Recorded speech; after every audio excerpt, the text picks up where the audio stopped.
Hello मेरे प्यारे बच्चों, मैं हूं सुधीर पांडे और आप देख रहे हैं 100 AIIMS education the branch of knowledge.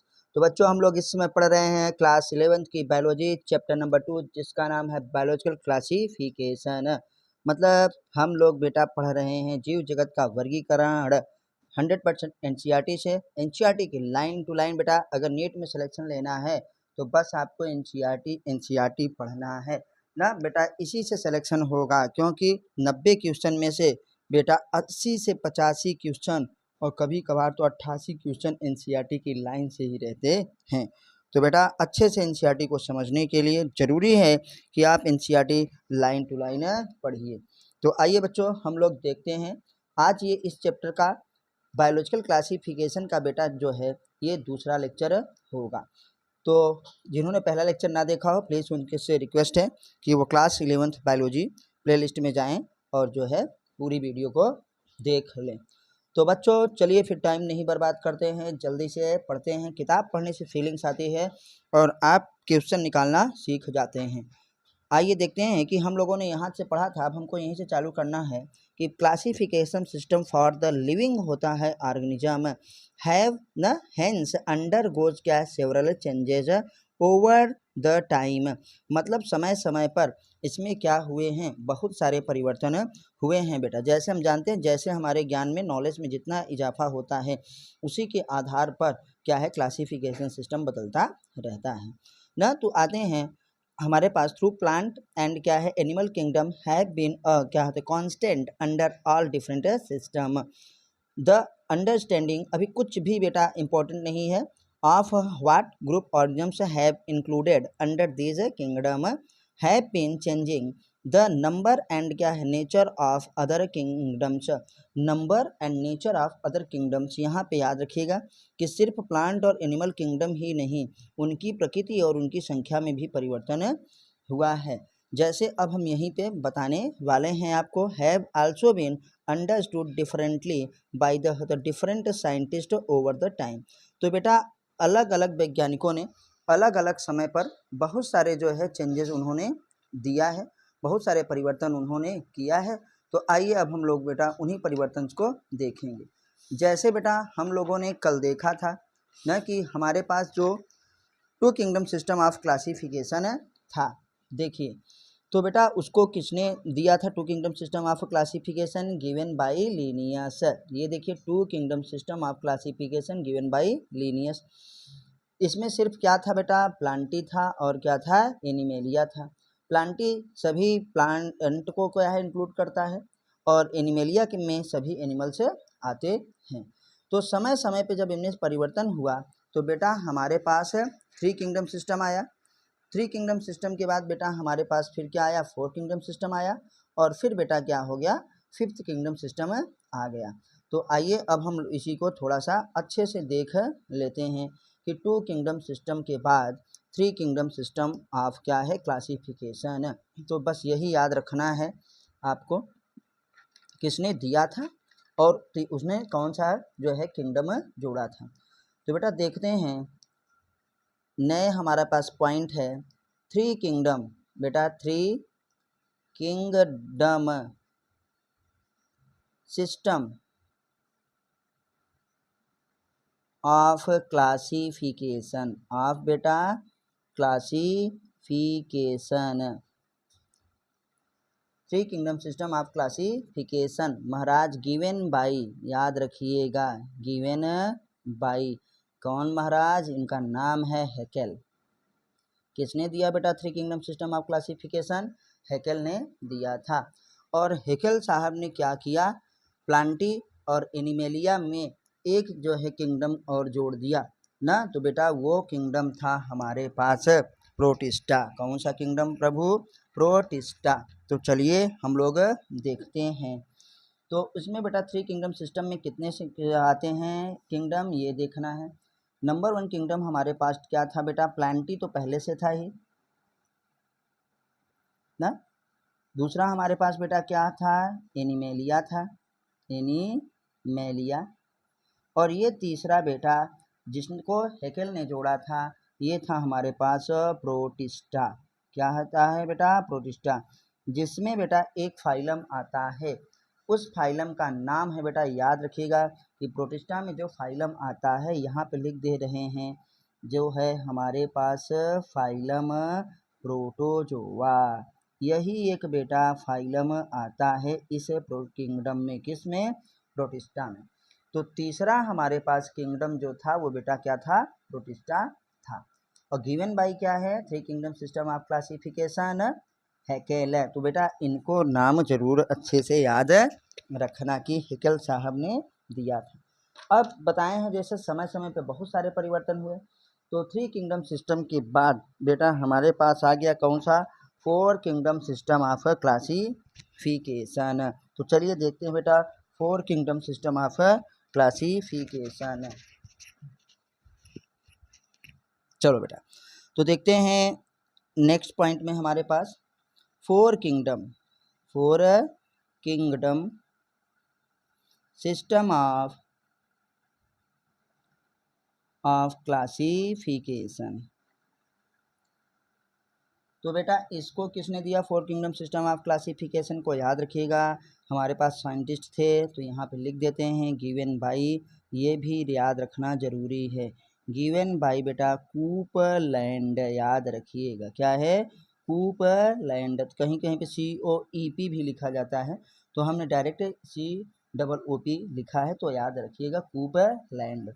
तो four kingdom system of classification given by Copeland. अब बेटा कूपलैंड साहब ने कौन सा किंगडम उन्होंने जोड़ दिया, उन्होंने क्या है बेटा, क्या कर दिया, उन्होंने कर दिया पहला किंगडम कौन सा बेटा, मोनेरा, क्या कर दिया, मोनेरा। मतलब पहले से जो प्लांटी था, ये देखिए प्लांटी के बाद एनिमेलिया, उसमें हैकेल साहब ने जोड़ दिया था प्रोटिस्टा ना, और कूपलैंड साहब ने क्या जोड़ दिया, मोनेरा। तो मोनेरा हो गया फर्स्ट किंगडम हमारे पास ना। दूसरा हमारे पास बेटा ये इन्होंने ही ऐसे अरेंज किया था, प्रोटिस्टा हो गया, क्या हो गया बेटा, प्रोटिस्टा हो गया। तीसरे को जो है प्लांटी को इन्होंने तीसरा बना दिया, क्या हो गया बेटा, प्लांटी हो गया। और चौथा हमारे पास बेटा क्या उनसा किंगडम है महाराज, चौथा किंगडम एनिमेलिया। तो आपसे पूछा जाएगा ना कि four kingdom system of classification given by Copeland, आपसे ये भी पूछा जा सकता है which one of the following क्या है किंगडम एडेड इन क्या है four kingdom system of classification by क्या है कूपलैंड। तो बेटा मोनेरा, कौन सा, मोनेरा। तो मोनेरा को जो है किसने दिया बेटा, कूपलैंड ने जोड़ा है।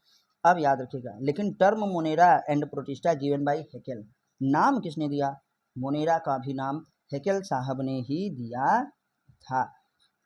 ठीक है बेटा, ये थे हमारे पास, कहाँ चले गए भैया हैकेल, ये हैकेल साहब ने ही दिया था। तो बेटा समय के साथ साथ परिवर्तन हुआ, और उसके बाद बेटा सबसे इस समय जो हमारे पास चल रहा है ना, five kingdom system of classification.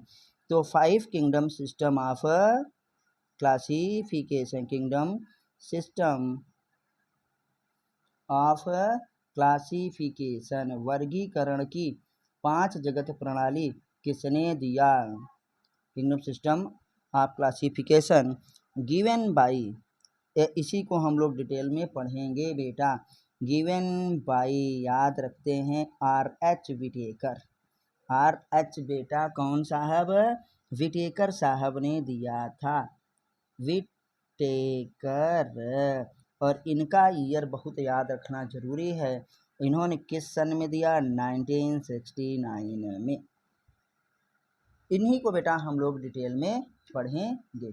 तो ये जो हमारे पास two kingdom system of classification से बेटा जो चेंजेज हुए हैं समय समय पर, उन्हीं के बारे में बताया गया है, याद रखिएगा। देखो यहाँ पे बेटा हम लोगों ने देखा था, एक बार रिवाइज कर लेते हैं। Two kingdom system of classification given by क्या है बेटा, लीनियस, जिसमें प्लांटी आता था और क्या है, एनिमेलिया आता था।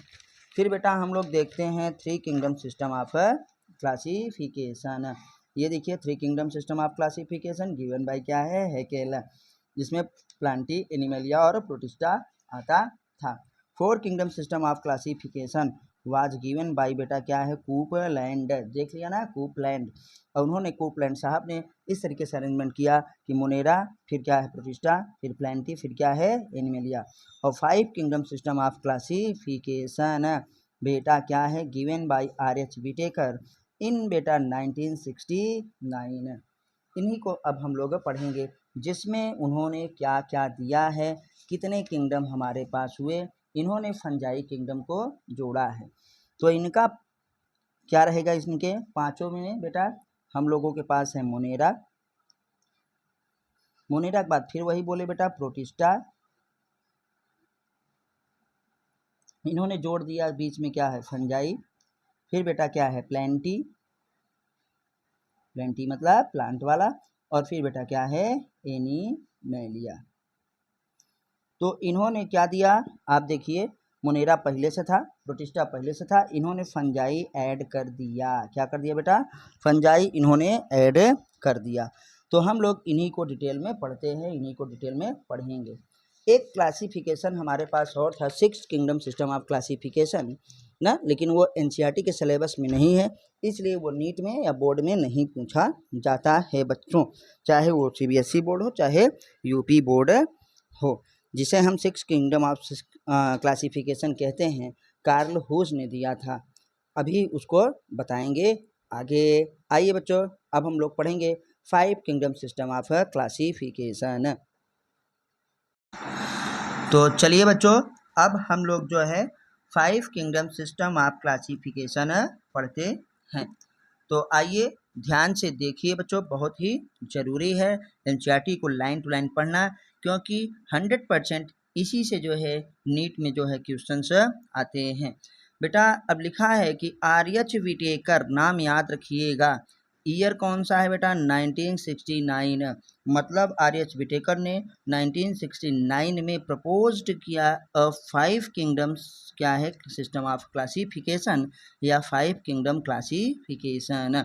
किसने दिया, आपसे ये पूछा जाएगा। R.H. विटेकर ने कब दिया बेटा 1969 में दिया है। अब आते हैं द, याद रखिएगा, the kingdom defined by him were named, उनका नाम क्या था वो 5 किंगडम सिस्टम ऑफ क्लासिफिकेशन में जो किंगडम्स हैं। पहला किंगडम बेटा मोनेरा, जो हम आपको बता चुके हैं, दूसरा क्या है प्रोटिस्टा, तीसरा क्या बेटा फंजाई, चौथा क्या है प्लेंटी, और पांचवा बेटा क्या है एनिमेलिया। मतलब उन्होंने क्या दिया, मोनेरा उन्होंने दिया, उन्होंने प्रोटिस्टा दिया, उन्होंने फंजाई दिया, उन्होंने प्लेंटी दिया, और उन्होंने क्या दिया एनिमेलिया दिया। द मेन क्राइटेरिया, आपसे ये जरूर पूछा जाएगा, main criteria for classification use by him, मतलब बेटा न 5 किंगडम सिस्टम ऑफ क्लासिफिकेशन देने के लिए, 5 किंगडम को देने के लिए R.H. विटेकर साहब ने किस क्राइटेरिया का यूज किया था। इंक्लूड्स, पहला क्राइटेरिया हमारे पास क्या था बेटा सेल स्ट्रक्चर, याद रखिएगा क्या बेटा सेल स्ट्रक्चर, सेल किस प्रकार की है ना। दूसरा हमारे पास बेटा क्या है बॉडी ऑर्गेनाइजेशन, या इसी को हम बेटा थैलस ऑर्गेनाइजेशन भी कहते हैं। तीसरा हमारे पास बेटा क्या है मूड ऑफ न्यूट्रिशन, मतलब पोषण की विधि, मतलब किसमें किस प्रकार से पोषण होता है। चौथा बेटा हमारे पास रिप्रोडक्शन, पांचवा बेटा हमारे पास क्या है फाइलोजेनेटिक रिलेशनशिप। तो आपसे ये जरूर पूछा जाएगा क्राइटेरिया फॉर 5 किंगडम क्लासिफिकेशन, क्या क्या क्राइटेरिया है बेटा। आइए इसकी इंपॉर्टेंस को थोड़ा हम लोग बहुत अच्छे से अंडरलाइन कर लेते हैं बच्चों। R.H. विटेकर 1969 याद रखिएगा, इन्होंने 5 किंगडम क्लासिफिकेशन दिया था ना, और जिन किंगडम्स को दिया उनका नाम क्या है बेटा, क्या नाम दिया मोनेरा, प्रोटिस्टा, फंजाई, प्लेंटी, और क्या है एनिमेलिया। मेन क्राइटेरिया फॉर क्या है क्लासिफिकेशन, क्लासिफिकेशन का मेन क्राइटेरिया क्या था ना, पहला था बेटा सेल स्ट्रक्चर, सेल स्ट्रक्चर के बाद थैलस ऑर्गेनाइजेशन ना, जिसे हम क्या कहते हैं बॉडी ऑर्गेनाइजेशन भी कहते हैं। मूड ऑफ न्यूट्रिशन ना, इसमें क्या है बेटा रिप्रोडक्शन, और ये फाइलोजेनेटिक रिलेशनशिप। तो इनको आइए हम लोग इन क्राइटेरिया को समझ लेते हैं। सेल स्ट्रक्चर का मतलब ये है कि जो इनका सेल है वो बेटा यूकैरियोटिक है कि प्रोकैरियोटिक है, सेल्स से बने हुए हैं। बॉडी ऑर्गेनाइजेशन का मतलब शरीर संगठन ना, या हम कहते हैं थैलस ऑर्गेनाइजेशन, जो हमारे पास थैलस का ऑर्गेनाइजेशन होगा, मतलब वो क्या होंगे, मल्टी सेलुलर होगा कि टिश्यू ग्रेट होगा कि ऑर्गन ग्रेट होगा कि ऑर्गन सिस्टम ग्रेट होगा ना, उसमें अंग पाए जाते हैं कि अंग तंत्र पाए जाते हैं कि केवल कोशिकाएं पाई जाती हैं ना, कि ऊतक बनाए हैं। मूड ऑफ न्यूट्रिशन में बेटा हम देखेंगे कि उनके पोषण की विधि क्या है, ऑटोटॉपिक है कि बेटा हेट्रोटॉपिक हैं ना, ये सब देखा जाता है। रिप्रोडक्शन मतलब वो जनन कैसे करते हैं, जनन की कौन सी विधियां हैं ना, और बेटा फाइटोजेनेटिक रिलेशनशिप मतलब उनका क्या है, जातीय विकास कैसा है, इवोल्यूशनरी रिलेशनशिप फाइलोजेनेटिक ना, जाति वृत्ति है उनका जो है रिलेशनशिप संबंध कैसा है। इस आधार पर आर.एच. विटेकर साहब ने पूरे जीव जगत को 5 किंगडम में डिवाइड कर दिया है। तो ये बहुत ही इंपॉर्टेंट क्वेश्चन है भाई साहब, याद रखिएगा। आपसे पूछेंगे कि किस क्राइटेरिया के आधार पर ना बेटा कौन कौन से हमारे पास उन्होंने लक्षणों को देखा, कौन सा मापदंड उन्होंने अपनाया, पैरामीटर लिया, किसके लिए, क्लासिफिकेशन के लिए। तो cell structure, thallus organisation, mode of nutrition, reproduction and phylogenetic relationship. बेटा ये हम सब कुछ हमको टेबल 2.1 में जो ये टेबल हमारे पास है अभी दिखाते हैं आपको। ये देखिए ऊपर जो टेबल है हमारे पास 5 किंगडम का पूरा ये टेबल बना है। इस टेबल को हम लोग बहुत ही बाकायदे अच्छे से पढ़ेंगे। तो वो कह रहे हैं कि 2.15 न अ comparative account of different characteristic of 5 kingdoms. 2.1 में सारा जो है बेटा कंपैरेटिव ना अकाउंट दिया गया है, सारी जानकारी दी गई है ना उनके कैरेक्टर्स के बारे में 5 किंगडम की। तो इसको हम लोग बेटा पढ़ेंगे ना, इसमें टाइम लगेगा, वीडियो थोड़ा बड़ी हो रही है, इसको हम लोग बेटा नेक्स्ट लेक्चर में देखेंगे। तो आपसे रिक्वेस्ट है कि प्लीज़ आप हमको कमेंट के माध्यम से ज़रूर बताइए कि हमारी वीडियोज़ आपको कैसी लग रही हैं। बेटा एनसीईआरटी पढ़ना बहुत ज़रूरी है, आपको कितना समझ में आ रहा है ये हमको बताइए, क्या नहीं समझ में आ रहा, ताकि हम और अच्छे से समझा सकें, क्वेश्चन आपको निकालना सिखा सकें, ताकि आपका सिलेक्शन हो सके। प्लीज़ अपने दोस्तों के साथ भी जो है वीडियो को शेयर करिए, वीडियो को लाइक करिए और चैनल को सब्सक्राइब करवाइए। उससे बेटा हमको मोटिवेशन मिलता है और ज़्यादा से ज़्यादा अच्छी वीडियो बनाने का मन करता है। तो फिर मिलते हैं अगली वीडियो पे, तब तक नमस्ते, जय हिंद, जय भारत, वंदे मातरम।